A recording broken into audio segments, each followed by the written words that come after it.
Hello, I'm Bob Weir with another interview of People in the News in North Texas. My guest today is Gilbert Montez, President and CEO of Christian Community Action based in Louisville at 200 South Mill Street. Thanks for being here, Gilbert. Thank you, Bob. Thanks for the opportunity. If you would, please begin by telling our viewers something about your background, education, occupation.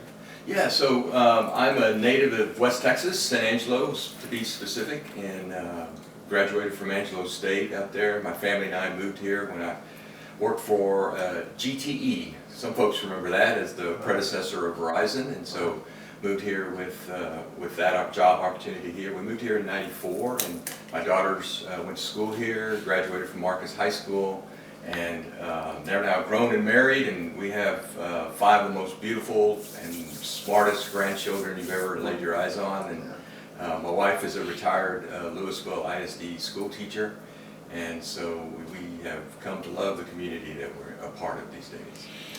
Well, let's talk about the services provided by CCA for those in need. Yeah, so we provide a variety of services for families who are hurting. One of the main areas that we've been in, we call it our relief services. And so what that looks like is it's been financial assistance for rent, mortgage, and utility and child care, all those kinds of things that right now families are hurting with. And so for the last 26 months, since March of 2020, we've kind of been in this relief mode of trying to help families from losing their homes. We don't want them out in the street, and from, in this Texas heat, keeping the heating and the cooling rather on in their homes. And so that's been the relief area. We also provide that's our rescue services. We also provide relief services like back to school services for children, for about 1,000 children, Christmas toys for about 1,000 children. We have a program for what we call our Golden Angels, our senior citizens. And on Monday they come in, we do a program for them. They shop at the pantry. So those are the kinds of things we do. Right now we have a summer feeding program going on. We will provide over 40,000 meals this summer to children who are not getting those meals. 40,000, wow. Yeah, and so those are our relief areas. And then restoration, that's another area. It's kind of a third bucket of services that we provide. And those are training programs like English as a second language, ESL classes, computer literacy, financial literacy, those spiritual care, praying with them. We have a licensed counselor on staff, so we provide counseling to families. All of these services to help strengthen the family unit. And one of the major programs you have is the food pantry. Yes. Right. Can you tell us a little bit about that?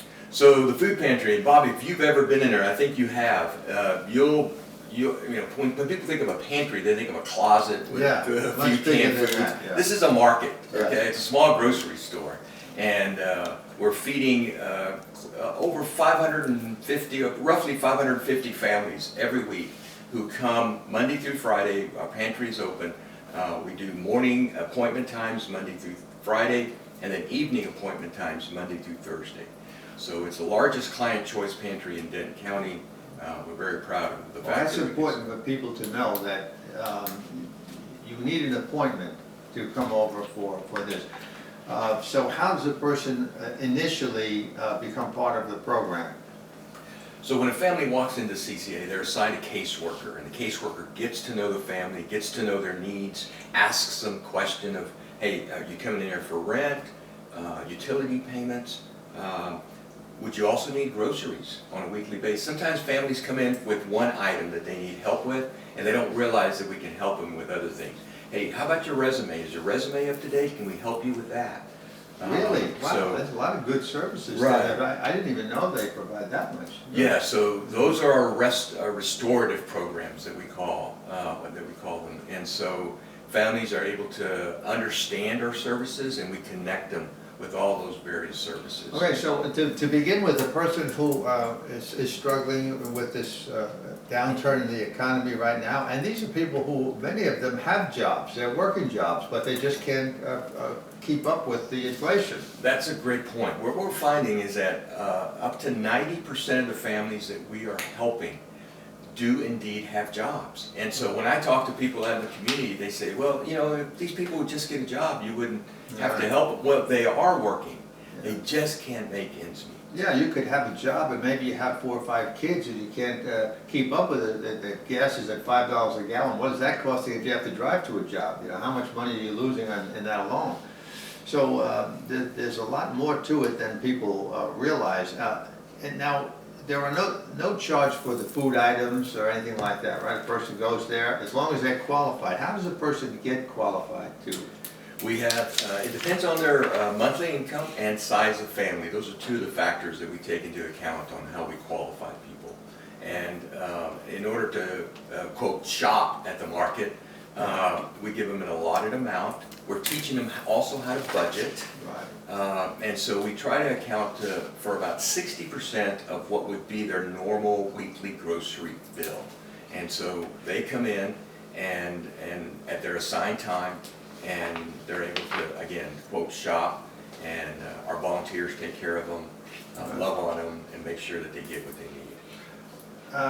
How about the area that people are eligible? How wide is the area for CCA to help people? It's a pretty large area. If you look at Denton County, it's kind of the southern part of Denton County. It encompasses several school districts. I'll name them off here: Argyle, Carrollton Farmers Branch, Coppell, Frisco, Lake Dallas, Louisville, Little Elm, and Northwest ISDs. If families live in those areas, then that's our service territory. Let me ask you a question about the food items. Now, there's no charge for any of this. You already mentioned that, but you also help with rent payments, and you help the homeless. Yes, we've been able to find over the last couple of years homes for previously homeless families for 27 families. And so these are families that many times were living in their automobile. And can you imagine right now in this Texas heat living in that kind of situation? So we're very proud of the fact that we acquired a grant to be able to help families move in this direction.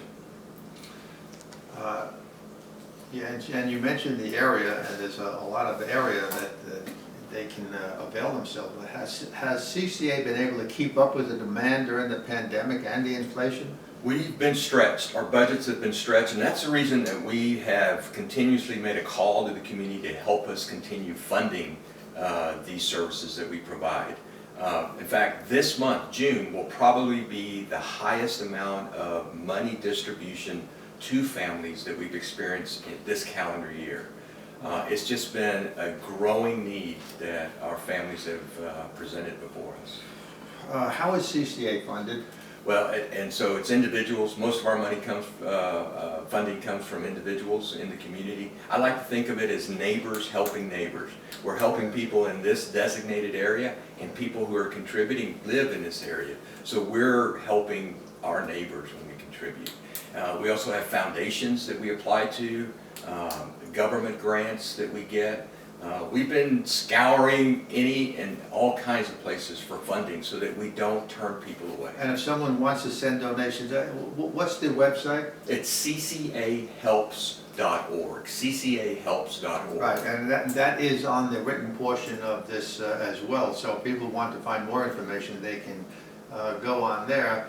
How many volunteers do you have at CCA approximately? We on an annual basis, we have about 10,000 volunteers a year. We call them our special force. It's our secret force, okay? And I like to think of them as foot washers, okay? If you know the biblical example of Jesus washing his disciples' feet, that's what these are. They love our families that we help. They get to know them on a first name basis, and they love them just as much as our staff does. What would we do without volunteers? Oh, and we have such a spirit of that in our community. I love that. And that always says so much about a community, the amount of people who will volunteer their time to do this type of work and so many other types of work.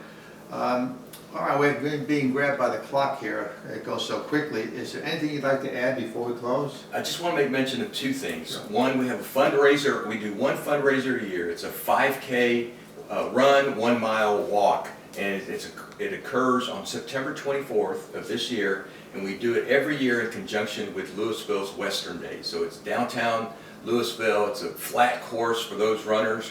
Bob, you got to come out, lace them up, got to come join us, okay? The second thing I wanted to mention is next year we celebrate our 50th anniversary of Caring for People. So we're going to throw a big gala celebration. We expect about 100 people to come out. Pastor Neil Jeffrey from Prestonwood is going to be the keynote speaker. We're excited about being able to celebrate God's favor. That is really wonderful. You know, when you think about how before the pandemic and this inflation, people were so in need, but now they are so much more in need. So I really want to thank you for coming over for this interview, and thanks for all that you do to help our community. And thanks for coming out of the corporate world to do this. We appreciate you very much. And thank you for watching.